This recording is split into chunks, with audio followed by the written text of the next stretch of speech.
6.000 millones de celulares en el mundo y se estima que por día revisamos el teléfono unas 85 veces en promedio. ¿Qué efectos sociales tiene esta tecnología que ya prácticamente se transformó en parte de nuestro cuerpo, en una extensión? ¿Y cómo la luz de las pantallas afectan a nuestro reloj biológico? Hoy en La Letra Chica, Ladrón de mi cerebro.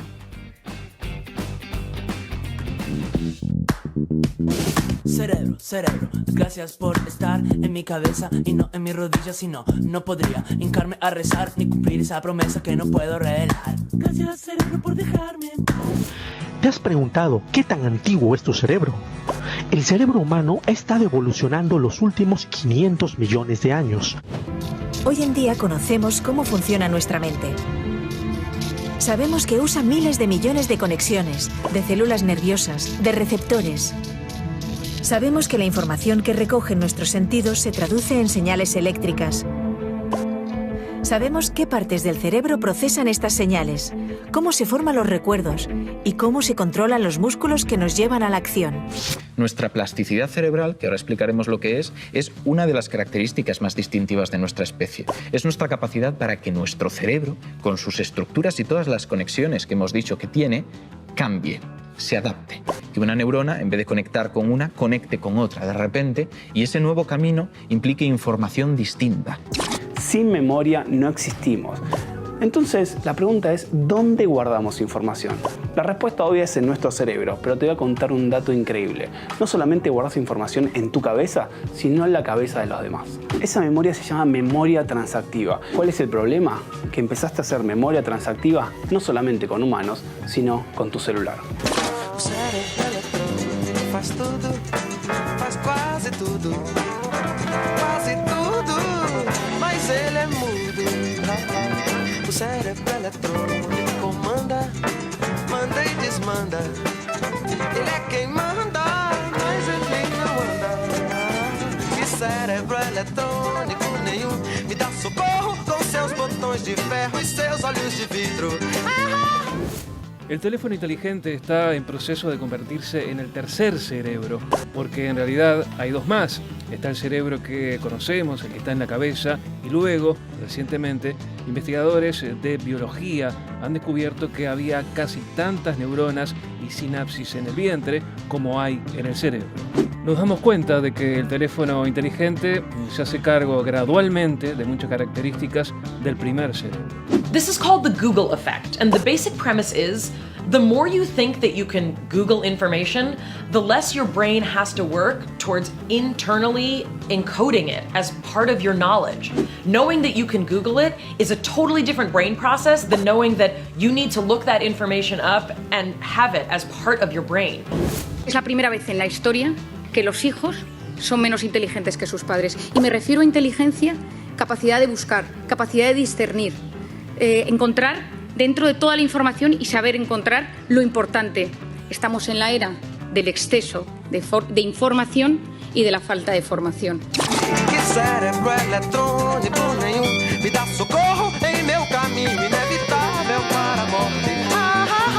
Porque eu sou vivo, sou muito vivo e sei que a morte é nosso impulso primitivo. E sei que cérebro eletrônico nenhum me dá socorro com seus botões de ferro e seus olhos de vidro.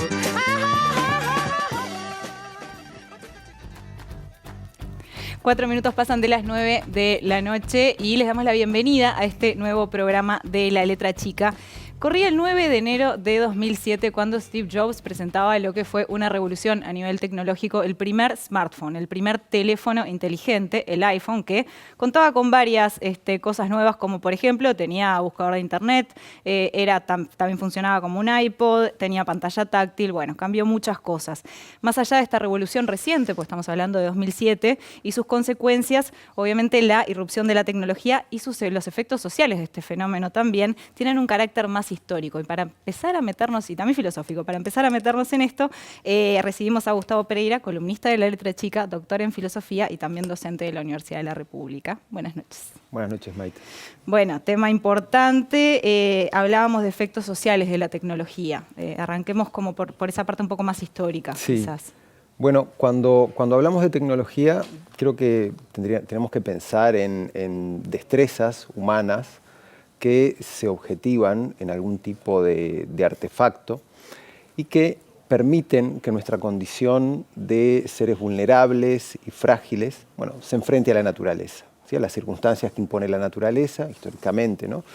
Y que incluso nos permite formar una segunda naturaleza, ¿sí? Ortega y Gasset llamaba esto una sobrenaturaleza.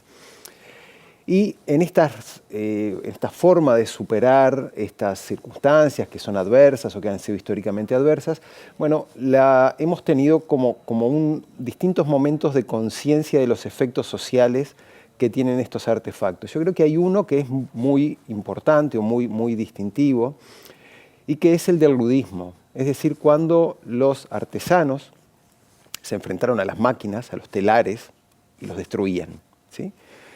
Esa es una forma en la que vimos históricamente cómo la tecnología era vista como algo negativo, como algo que en lugar de expandir nuestro bienestar y nuestra libertad, bueno, la socavaba. Y después hay otro efecto negativo que creo que quien toma una profunda conciencia de esto es la Escuela de Frankfurt, y es el rol que tiene la tecnología en el Holocausto, en el exterminio del pueblo judío.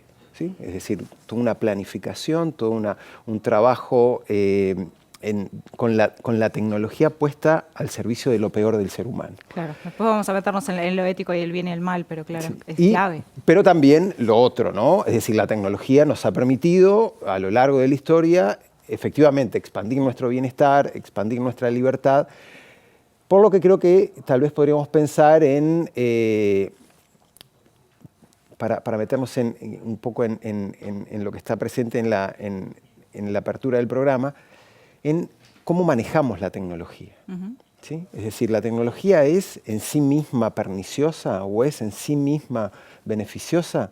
Yo creo que eso depende principalmente de nosotros como agentes y también de cómo es guiada, cómo las instituciones la guían en su desarrollo. ¿Y cómo lo ves eso hoy? O sea, si lo miramos así con una mirada más global y más del presente. Bueno, yo creo que lo que tenemos es un proceso de aceleración del desarrollo tecnológico como nunca antes. Creo que es como exponencial, sí, ¿no? Definitivamente, ¿no? Desde la Segunda Guerra Mundial hasta aquí es un desarrollo como nunca vimos.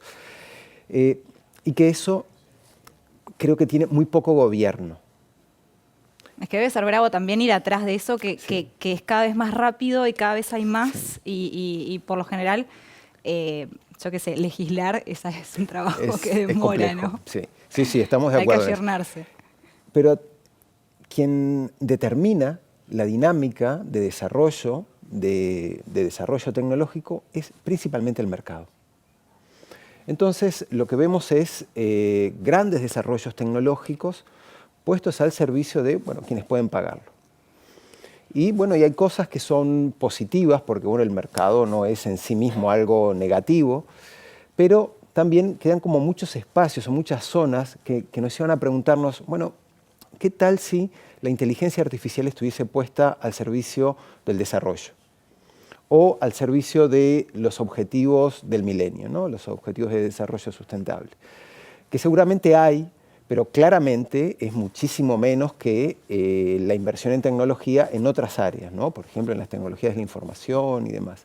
Entonces creo que ahí hay algo que es importante que nos preguntemos y que tratemos de pensar a la hora de plantearnos lo del gobierno, cómo debería ser orientada la tecnología y hacia dónde. ¿Cuáles son los fines? ¿Cuáles son los fines que compartimos como humanidad que deberían guiar a la tecnología?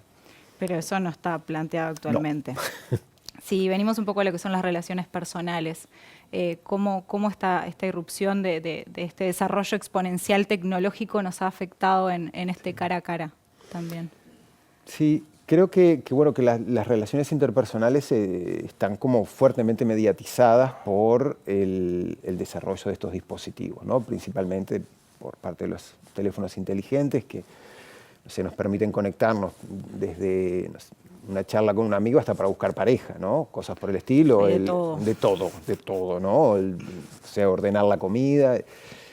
Y creo que eso es una pérdida importante. Pero me parece que de nuevo, las distintas aplicaciones creo que no necesariamente son malas en sí mismas, sino que el problema está en cómo guiamos nuestra vida a través de estas aplicaciones. Yo sé que no es fácil, que no es nada fácil porque hay como toda una lógica interna, los dispositivos como que nos estimulan a usarlos permanentemente. Pero podríamos decir que algo tan viejo como los orígenes de la filosofía nos enseñaba que la prudencia era algo que se conoce como la frónesis, ¿no? La prudencia, era lo que permitía guiar una buena vida. Y esa prudencia creo que también sería algo necesario a la hora de llevar adelante nuestra vida examinada y relacionarnos con este tipo de dispositivos. Hablabas un poco de la inteligencia artificial y creo que estaría bueno meternos justamente en la cuestión ética de la tecnología, porque como vos decías, se puede usar para bien o se puede usar para mal. Sí, bueno, esto que mencionábamos recién de los fines yo creo que es un punto importante. Pero después hay algunas cosas que se han planteado y bueno, y hay muchas declaraciones en distintos foros, en distintos ámbitos, incluso la Unión Europea tiene una declaración sobre esto, sobre cuáles deberían ser los criterios que debería seguir la inteligencia artificial. Los criterios éticos, ¿no? Por supuesto. Y en ese sentido, una de las cosas a las que se exhorta, es a la no discriminación. Porque pensemos un evento, un auto de conducción autónoma, ¿sí? Que ya se están usando en algunos países. Exacto, muchísimo aparte, sí. ¿No? Y percibe, estos son de los típicos problemas éticos que se plantean, y que percibe que va a tener un accidente. Y que en ese accidente puede atropellar a dos personas, a una persona mayor, o sea que sí o sí va a atropellar a estas dos personas, una persona mayor y a un niño, o a una persona de una minoría racial y a otra de la mayoría racial de esa sociedad. Bueno, ¿a quién debería atropellar? Si tiene que elegir a uno, por ejemplo. Tiene que elegir necesariamente a uno. Difícil. Bueno, ese es un problema ético. En algunos lugares, bueno, lo que se establece es que tiene que ser azaroso. ¿Sí? Que el criterio es simplemente el azar, que no puede haber una discriminación ni por sexo, ni por raza, ni por edad. Y esos son algunos de los problemas que son inherentes al desarrollo de la inteligencia artificial, de las aplicaciones de la inteligencia artificial. Y en el sentido de esta evolución de la tecnología, a ver cómo preguntarlo, ¿es la tecnología que evoluciona sola? ¿Nosotros la hacemos evolucionar? ¿Nosotros estamos atrás de la tecnología? Capaz que suena un poco entreverado, pero en un punto a veces parece como si agarrara un camino propio. Bueno, sí, eso es un punto, ¿no? Es decir, hay muchos procesos sociales que se autonomizan. ¿Sí? Es decir, que se escapan de nuestras manos. Porque aparte somos lentos los humanos también en adaptarnos a cosas, ¿no? Sí. Es como que la tecnología va rapidísimo. En esos procesos de autonomización lo que sucede es que la lógica dejamos de controlarla. Somos parte de esa lógica, pero dejamos de controlarla. Y es posible que en el desarrollo tecnológico estemos ante algo de este tipo, ¿sí? Ante este tipo de procesos autonomizados.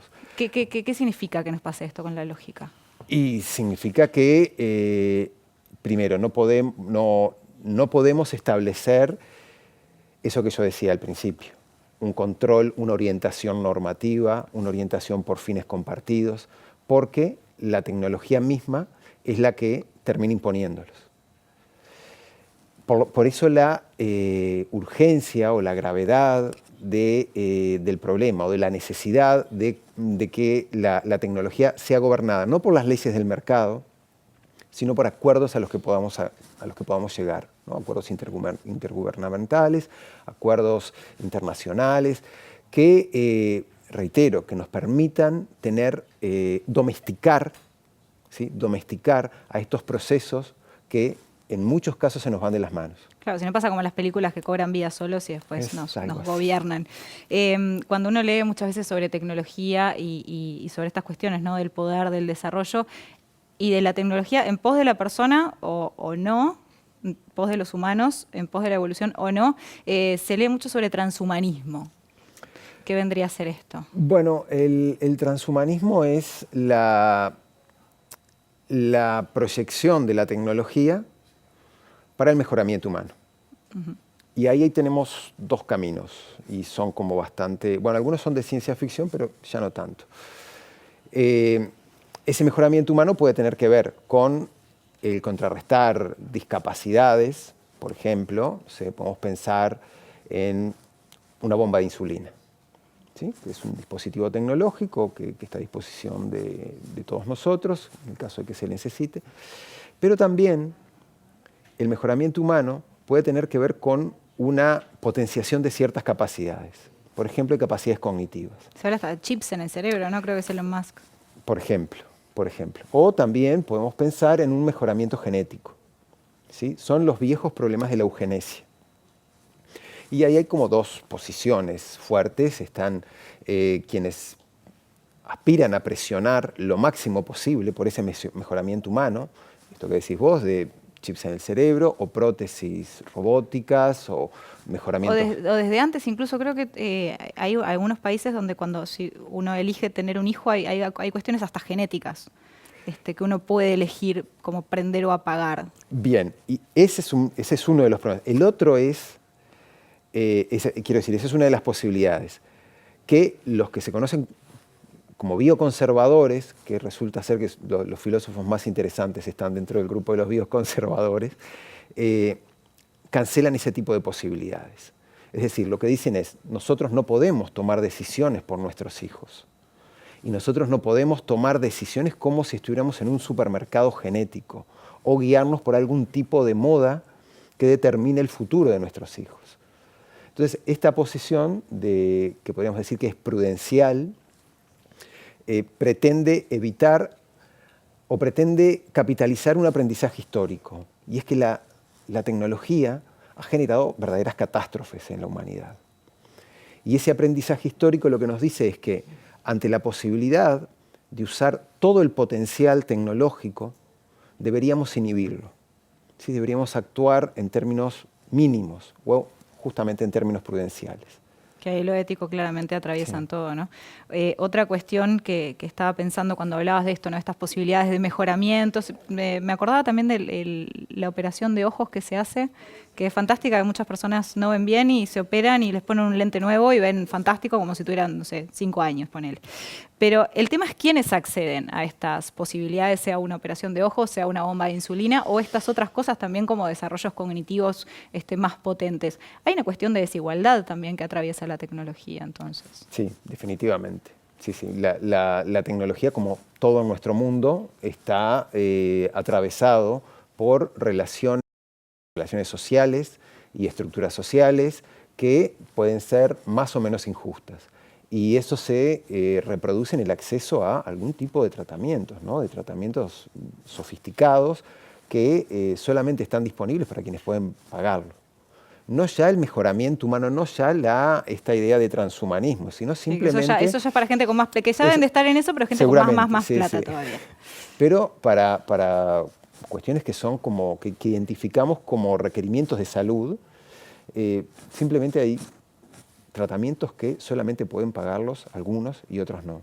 Y ese también es un problema inherente a la tecnología, pero que depende de la justicia de las sociedades. Sí, inherente al mundo capitalista. Gustavo Pereira, muchísimas gracias por estos minutos y por este primer pantallazo en lo que refiere a tecnología. Bueno, quédense que en el segundo bloque venimos con Ana Laura Pérez, nos vamos a meter en redes, qué hacer con las niñas y de todo un poco. Ya venimos.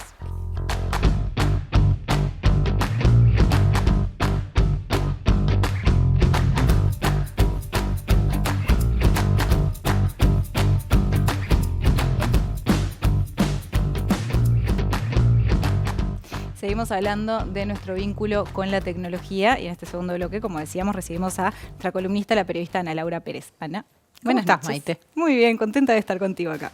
Lo mismo, hace un tiempo que no venía. Totalmente. Bueno, preparando este programa sobre tecnología y charlando sobre los efectos que tiene la tecnología a nivel personal, a nivel social, llegamos a algo que genera, que es el pánico moral. Arranquemos por ahí. ¿De qué hablamos cuando hablamos de este pánico moral y qué tiene que ver con la tecnología justamente? El pánico moral en realidad es un concepto de la sociología, en realidad acuñado en la década de los 70s, en un libro que escribió Stanley Cohen. En realidad es mucho más antiguo que la existencia de los celulares y de las redes sociales y de Internet. Pero es un concepto que funciona mucho para este tiempo. Y tiene que ver, la definición, podríamos decir, de pánico moral es un sentimiento social de amenaza a los intereses de esa sociedad. Hay algo que amenaza, que puede ser un grupo de personas, puede ser, en este caso, una invención, ¿no? Una nueva incorporación tecnológica. Y es interesante darle una mirada desde ese concepto de pánico moral a este tipo de cosas, porque en realidad nosotros tenemos la idea de que determinadas cosas, de hecho, incluso se verbaliza muchas veces de que nunca nos pasaron determinadas cosas, o nunca un objeto o una tecnología produjo eso.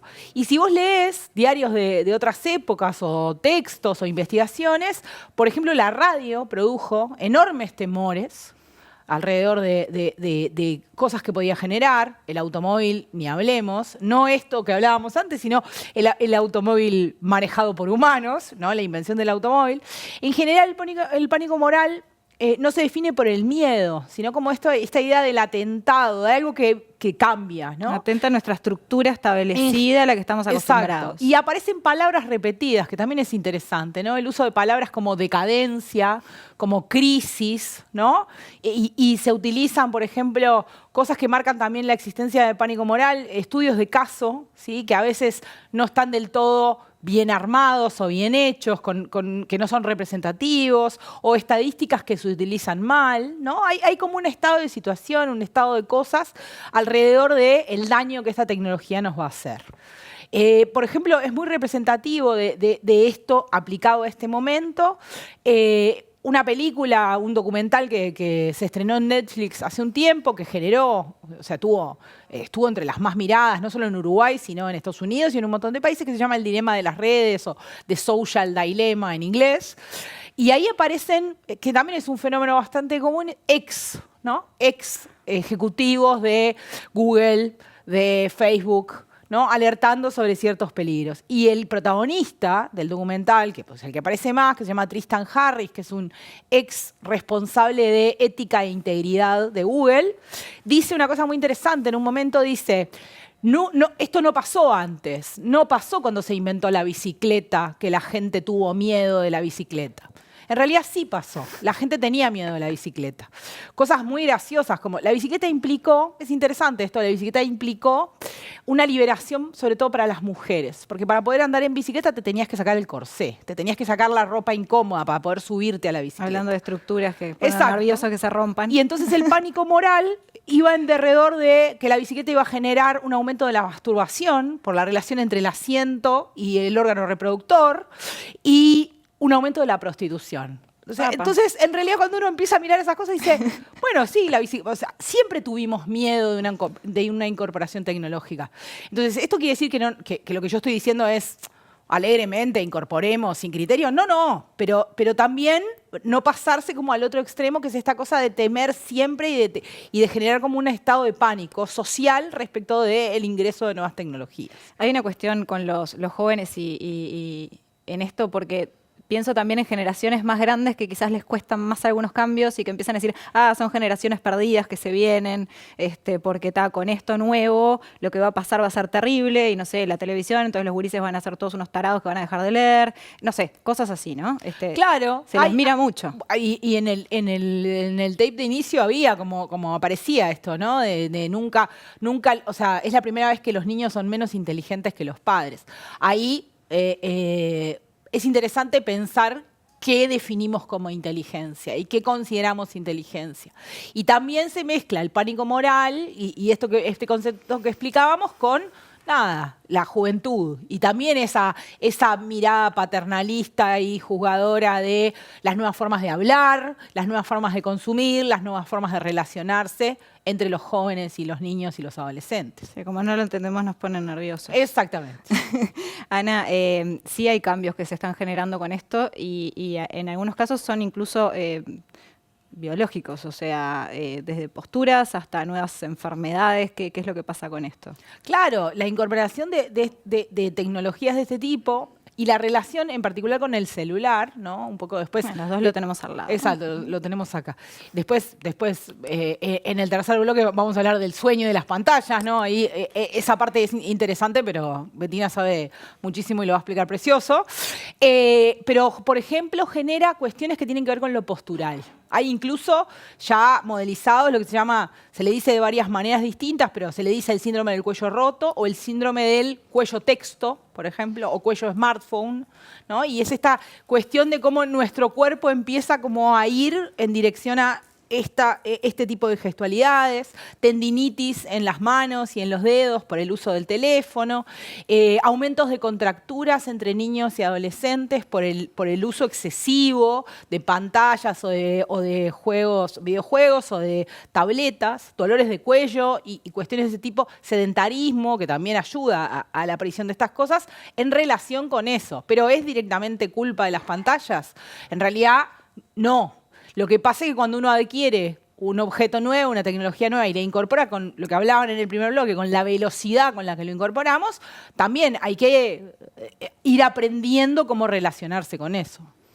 Bien, mencionabas la cuestión de los estudios al principio, ¿no? de que son un poco dudosos o no son serios. ¿Qué es lo que pasa con los estudios de estas tecnologías? Que bueno, mencionamos el iPhone desde 2007, ya estamos a 2022, ya pasaron un par de años. ¿Hay estudios serios realmente de estos temas? En particular, por ejemplo, lo que tiene que ver con redes sociales y con los daños que eventualmente el uso de redes sociales generan, por ejemplo, entre niños y adolescentes, que también vuelve a aparecer como esa cosa de la preocupación, como si a nosotros no nos hiciera mal el teléfono, como si nosotros no tuviéramos una relación tóxica con la tecnología. En general ponemos como el foco en nuestros hijos y niños y adolescentes, ¿no? Lo cual es curioso, porque también si tú estás todo el día con el teléfono así, después le pedís a tu hijo que no utilice pantallas, es como contradictorio y hasta gracioso.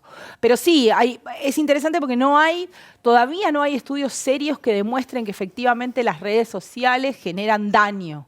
Lo que sí hay son estudios y, por ejemplo, a partir de las filtraciones de la soplona, digamos, Frances Hogan, que era una ex Facebook que acumuló y juntó un montón de documentos antes de irse y los liberó para que periodistas investigaran sobre ellos. Y hace cerca de un año ya que vienen saliendo investigaciones periodísticas a partir de esos documentos, pero muchas veces lo que ocurre es que esos estudios lo que muestran son gente que siente que las redes le producen un daño. Pero una cosa, porque eso no significa que eso no sea importante, pero no es lo mismo que algo te haga daño que vos creas que algo te lo hace, en términos de lo que el estudio representa.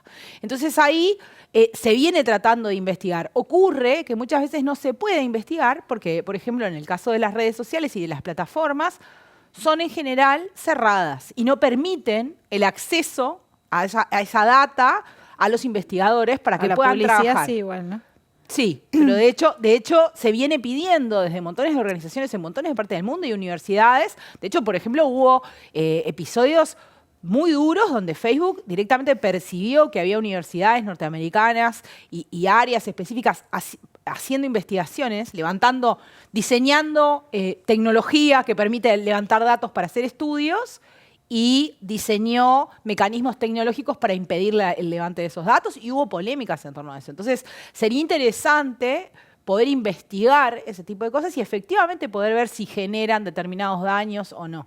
Pero una cosa es que tú sientas que algo te hace mal y otra cosa es que efectivamente te lo haga. Sí, que exista un estudio que pueda avalar ese tipo de cosas. Igual si quieren esconder tanta información, me da la sensación de que por ahí no deberían esconderla, sí, exacto. Ana, sí podemos hablar de cambios de comportamientos en algunas personas. Han cambiado nuestras rutinas, o sea, una se acostumbró te despertás con el despertador y te acostás con el teléfono y hay algunas cosas que han cambiado. ¿Podemos profundizar un poco en esto? Sí, un poco por ejemplo, cambiaron las maneras en las que nos relacionamos con otros, un poco lo que decía Gustavo, ¿no? O sea, y sobre todo a edades, o sea, más tempranas hay una incorporación de la tecnología. Por ejemplo, hoy o ayer salió un artículo en el New York Times que hablaba sobre un estudio que mostraba que los niños de alrededor de 8 años empiezan a incorporar el uso de redes sociales y que nunca los niños y adolescentes usaron las redes sociales tanto como ahora. pero también las usan muchas veces para vincularse, para establecer redes de contención, de cuidado, de compartir cosas. Los adultos hacemos lo mismo. Conectamos con otros a través de las redes. Podemos tener presente a gente. Yo me acuerdo que yo tengo una tía que vive en Europa desde que yo tengo recuerdo. Antes era el fin de semana, el momento en el que llamaba por teléfono y hacíamos cola para hablar por teléfono. Ahora vos podés tener una relación mucho más fluida con alguien que vive a miles de kilómetros. Le mandás audios, charlás, mandás fotos, tenés un vínculo. Entonces, han cambiado las maneras en las que nos vinculamos. Como vos decías, también a veces monitoreamos cosas usando la tecnología y de repente puede haber excesos en eso o algunas personas pueden estar afectadas. O sea, usamos relojes que monitorean cómo dormimos, de qué manera, cuántos pasos caminamos, cuánto pesamos, cómo nos late el corazón, etc. Y eso tiene un impacto en decisiones que tomamos, en cosas que hacemos. Hay sí un cambio que todavía se está procesando en cómo hacíamos las cosas de una manera antes de la existencia, por ejemplo, del smartphone y cómo las hacemos ahora utilizándolo. Ana, respecto a niños y niñas, y te prometo que igual vamos a hablar mal de los adultos, pero hay adultos que no son negacionistas, pero sí como prohibicionistas, ¿no? Dicen, bueno, hasta tal edad no hay que ni siquiera dejar que un gurí agarre un teléfono porque es extremadamente nocivo, y hay quienes tienen otras teorías. Sí, en realidad hay como una de las pocas cosas que está relativamente laudada o casi laudada es esto de que hay que intentar mantener alejados de los dispositivos electrónicos a los niños menores de 2 años, ¿no? O sea, como que ahí sí hay una cuestión como más marcada. Después, yo prefiero, por ejemplo, hay un especialista en alfabetización digital norteamericano que se llama Jordan Shapiro, ¿sí? Que tiene un libro específico que se llama La Nueva Infancia y habla sobre esto, ¿no? Cuando los niños niños que se crían en entornos de redes sociales y de dispositivos tecnológicos, y él dice una cosa que a mí me parece como muy interesante, que es hay que salir de la lógica de análisis del on-off, ¿no?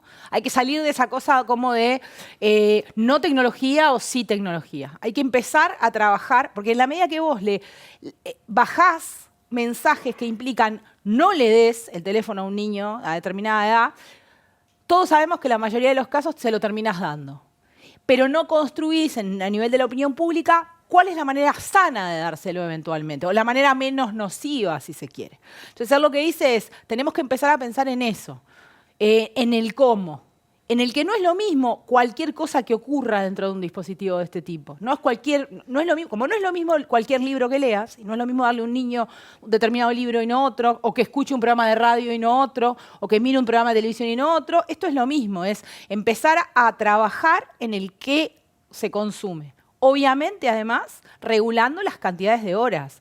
Pero las papas fritas son ricas y uno las puede comer y vos no le vas a dar a un niño como único alimento durante un mes papas fritas. Bueno, hay que tratar de encontrar equilibrio sobre cómo se usa, cuántas horas, cuánto tiempo y sobre todo trabajar en el cómo. Shapiro, otra cosa que dice, además tiene hijos chicos y cuenta en el libro que hace experimentos con ellos y ha trabajado mucho en esas cosas, es hay que jugar con los niños. O sea, hay que compartir ese tiempo. Hay que participar, hay que ser parte del asunto para entender qué es lo que hacen y cómo lo hacen. Para entender qué también, porque uno, no sé, van pasando los años y yo hay pila de cosas que ya no entiendo.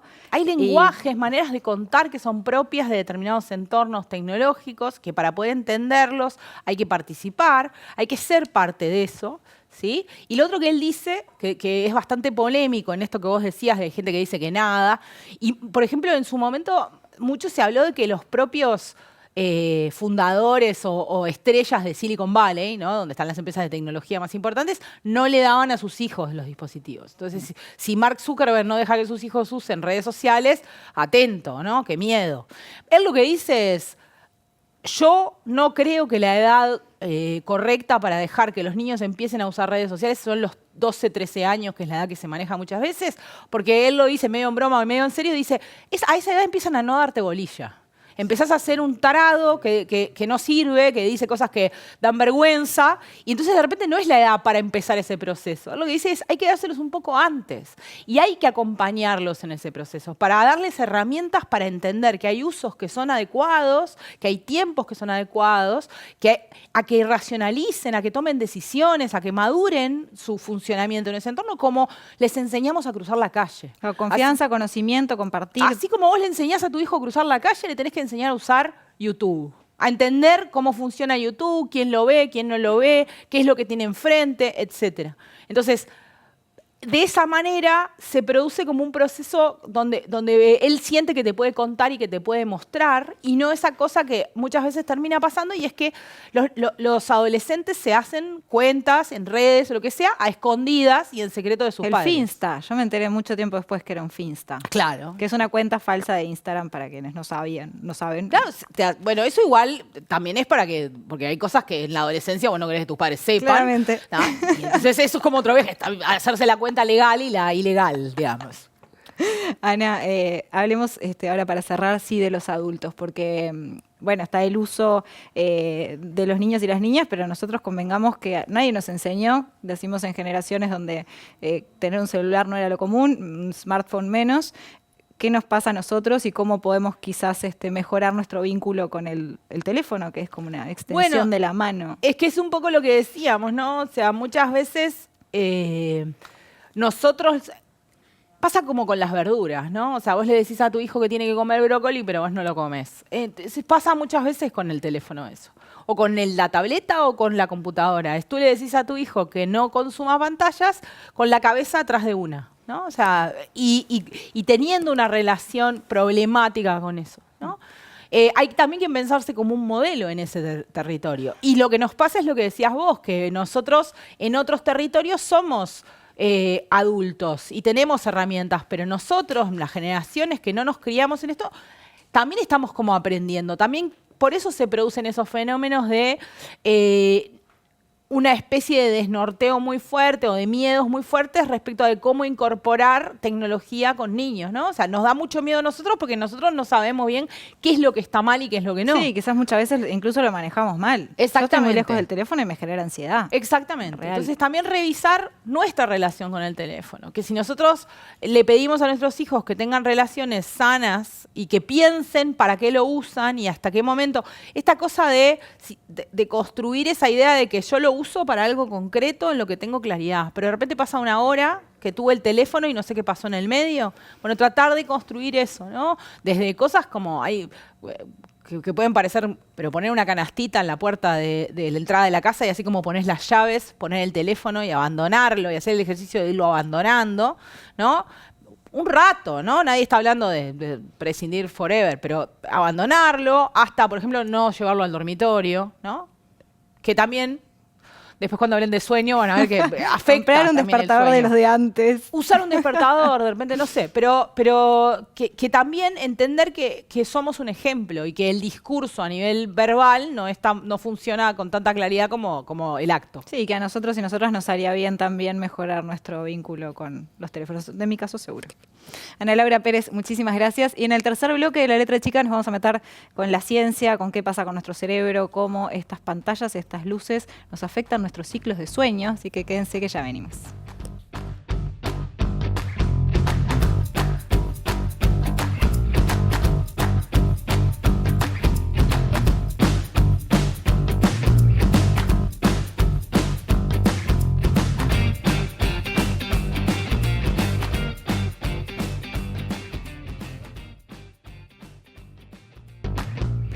Minutos faltan para las 10 de la noche y entramos en este tercer bloque de La Letra Chica donde vamos a estar escuchando a la ciencia. Y para eso recibimos a Bettina Tassino. Bettina es doctora en Ciencias Biológicas, profesora adjunta de la Facultad de Ciencias de la Universidad de la República y dirige junto a Ana Silva el grupo de investigación en cronobiología.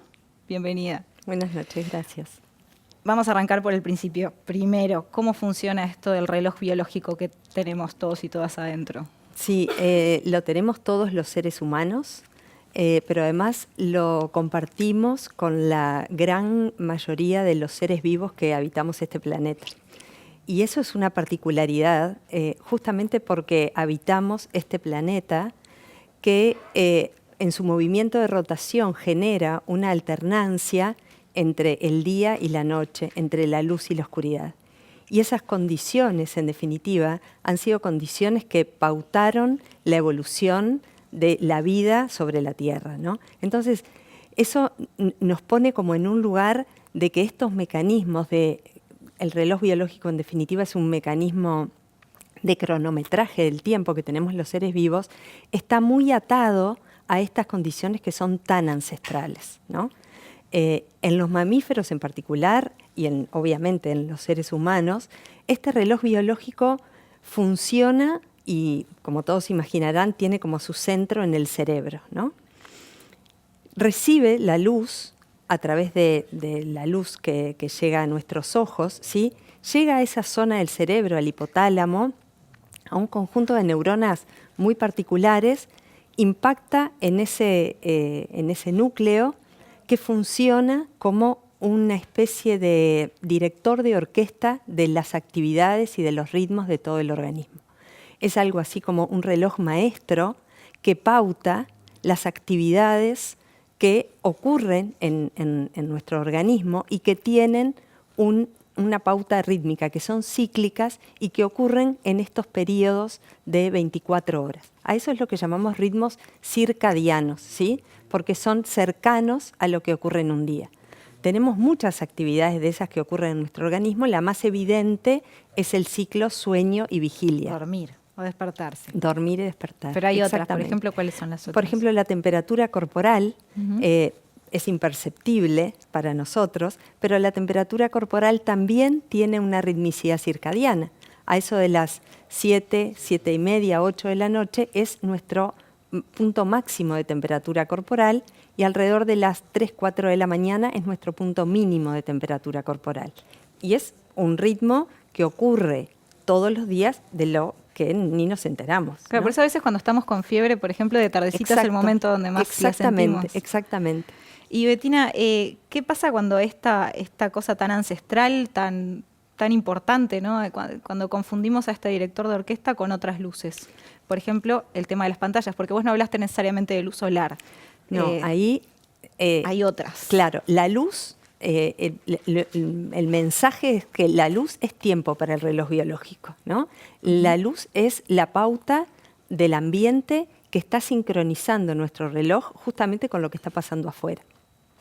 Y esta iluminación ancestral de luz en el día y oscuridad en la noche, la modificamos los seres humanos ya cuando generamos luz artificial. Claro. La luz eléctrica, ¿sí? Que del punto de vista evolutivo es hace nada, un chasquido de dedos, o sea, es ayer, ¿no? Del punto de vista evolutivo, hace 200 años, 150, que tenemos luz artificial. Ya eso modificó nuestra relación con la luz, ¿sí? La modificó drásticamente, justamente porque pasamos a estar durante el día en edificios cerrados y dejamos de tener ese impacto importante de la luz natural durante el día y después durante la noche estamos bajo el mismo efecto de la luz o el mismo tipo de luz que confunde, como tú decías recién, a ese reloj que espera que en la noche baje la luz y nosotros estamos generando un estímulo lumínico importante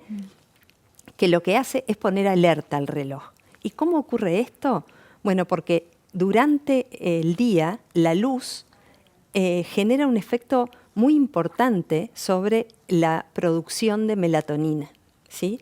La melatonina, esta hormona que es lo que llamamos la hormona de la noche, ¿sí? En los seres vivos que somos diurnos, como nosotros, esta hormona nos produce sueño, ¿sí? Estimula o induce al descanso, ¿sí? Entonces, durante el día, justamente la luz natural lo que hace es inhibir la producción de melatonina y es lo que nos hace estar alerta en vigilia, ¿sí? Pero durante la noche, si nosotros estamos expuestos a luces intensas, es una señal que confunde al cerebro. Está confundiendo al cerebro. En el momento que deberíamos estar induciendo el descanso, estamos generándole una señal que lo que le está diciendo al cerebro es de día, ojo, estemos alertas en este momento. Así que cuando te vas a dormir no tenés ganas de irte a dormir. ¿Qué pasa con las pantallas que tenemos hasta último momento, muchas veces, frente nuestro, ¿no? Capaz que a veces nos acostamos con el teléfono, entonces revisamos noticias, Twitter, lo que sea, hasta el último instante, entonces le estamos diciendo al cerebro, no me voy a dormir todavía, alerta, alerta, esto sigue. Exactamente, y las pantallas además, los dispositivos en general, ¿no? Tanto la computadora, el celular, las tablets, la televisión también, lo que tienen es emiten luz que es muy parecida a la luz de la mañana, ¿no? Es una luz que está muy enriquecida en azul, ¿sí? Es una luz muy fría, entonces es muy parecida a la mañana. Eso genera un gran problema. Más confusión. ¿No? Exacto, porque es más confusión, no es más luz solamente, sino es más luz similar a la luz de la mañana. Entonces, el cerebro ahí empieza como a confundirse y la melatonina se ve totalmente inhibida, ¿no? Porque es la luz de la mañana. Entonces, eso tiene varias consecuencias. Estar expuestos a la luz azul intensa, lo que genera es la inhibición de la melatonina, obviamente, y como consecuencia, un atraso del sueño. Por lo tanto, si el sueño se atrasa, también disminuye en duración, porque al otro día nos tenemos que levantar a la misma hora, ¿sí? No nos vamos a levantar más tarde. Entonces eso genera una reducción en la duración de sueño y además también afecta la calidad del sueño, ¿sí? Entonces por ahí tenemos un combo, ¿sí? Que es bastante complicado, digamos, porque al otro día eso genera más somnolencia, más fatiga, y bueno, tiene como consecuencias. Un círculo vicioso. Exactamente. Bettina, tú has hablado de la higiene de luz. ¿Qué es esto y qué es lo que podemos hacer nosotros o nosotras para ayudar un poco a mitigar al menos esta confusión que generamos en nuestros cerebros? Bueno, básicamente es, obviamente que no vamos a apagar las luces, ¿no? Porque no estamos hablando de eso. No vamos a vivir, no es eso. Sino hay, la gran consigna de esta higiene de luz es días brillantes y noches oscuras. Esa es como la consigna, ¿no? ¿Cómo llevamos eso a la práctica o cómo podemos llevar eso a la práctica? Bueno, en la noche, evitando las luces que sean muy, muy frías, muy blancas, ¿sí? Y en una casa, por ejemplo, tratar de tener pantallas o luces que no sean cenitales, que no vengan de arriba, sino que sean más lámparas, que cálidas, tengan pantallas, ¿no? Y que sean cálidas. Exactamente. Evitar los celulares en la cama. ¿Cuánto rato antes de irse a dormir? Por lo menos 2 horas. Para sacar apuntes. Por lo menos 2-3 horas. Es algo que nos cuesta muchísimo hacer. Nos cuesta muchísimo. Porque justamente nos genera esa cosa de la inmediatez, ¿no? Y de tener qué es lo que está pasando hasta último momento, como decías tú recién.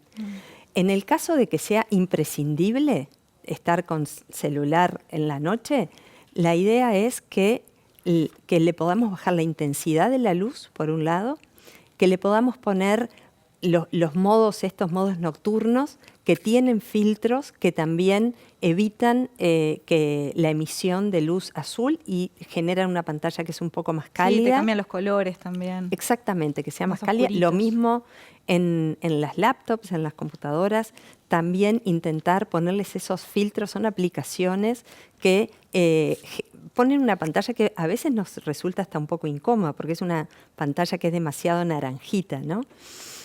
Pero bueno, esos son algunas de las posibilidades. Y lo otro es intentar rescatar los días brillantes. ¿Cómo hacemos eso? Intentando en la mañana temprano estar expuestos a luz natural.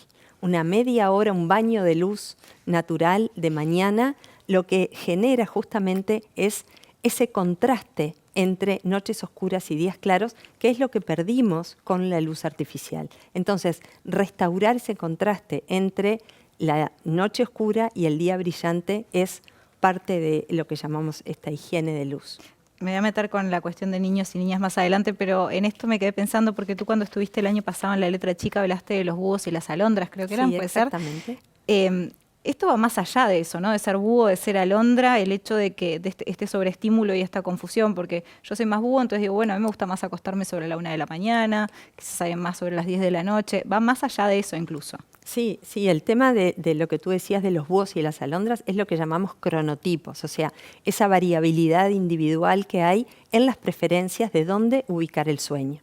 Y esto, el reloj funciona igual para todos, ¿sí? Adelanta o atrasa, por decirlo de alguna manera, si sos más búho, que tus preferencias van a estar volcadas hacia dormirte más tarde, o si sos más alondra, que van a estar volcadas a dormirte más temprano porque tu preferencia de actividad está centrada en la mañana.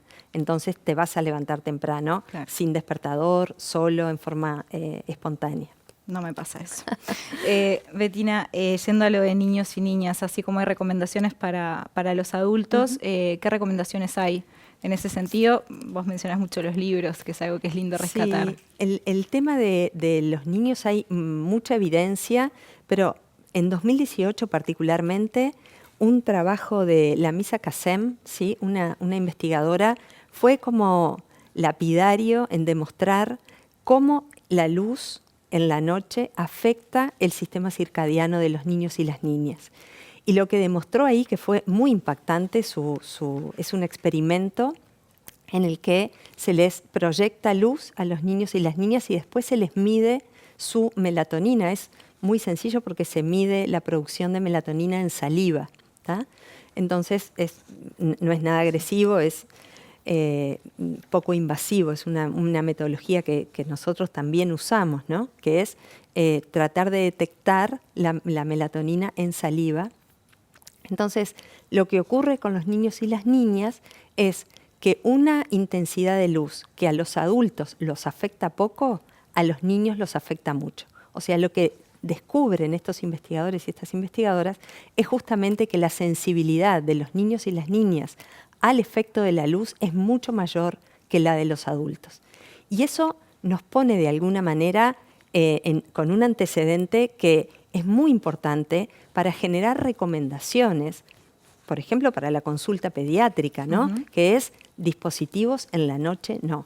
La sensibilidad de los niños y las niñas a la luz es mucho más grande que la de los adultos. Entonces, una buena recomendación es dispositivos, un poco lo que decía Ana Laura recién, ¿no? No es dispositivos nunca, pero sí tratar de administrar el cuándo, ¿no? El cuándo es muy importante, porque los niños, cuando están expuestos a pantalla, y acá también hay algunas investigaciones que son súper interesantes, es los niños y las niñas expuestos a pantallas atrasan su sueño. Cuanto más pantalla, más atrasan su sueño, disminuyen la duración, empeoran la calidad y hay una relación muy importante entre el uso de dispositivos y, por ejemplo, algunos parámetros de salud como la obesidad, ¿sí? Entonces, estos niños y estas niñas que usan muchas pantallas, que ven reducido su sueño, por ejemplo, lo que les ocurre después es que se levantan más fatigados, se levantan muy justos, no desayunan, empiezan a generar problemas vinculados también al cuándo de la alimentación, ¿no? Y este reloj, en definitiva, es muy susceptible a los cuándo ocurren las cosas, porque lo que hace justamente es pautar la temporalidad de distintas actividades. Y con lo importante que es el sueño para el desarrollo de los niños y las niñas, ¿no? Exactamente. Estaría horas hablando de esto, Bettina, pero llegamos al final de este programa. Muchísimas gracias. Muchas gracias. Podríamos hacer un programa solo del sueño. Podríamos. Para que anoten los productores. Muchas gracias. Bueno, llegamos al final de la letra chica de esta semana. Quédense, viene Sobre Ciencia con un programa especial por los 95 años del Instituto de Investigaciones Biológicas Clemente Estable. Y nosotros nos volvemos el lunes con Izquierda. ¿Hay futuro? Gracias por acompañarnos. Fue un gusto.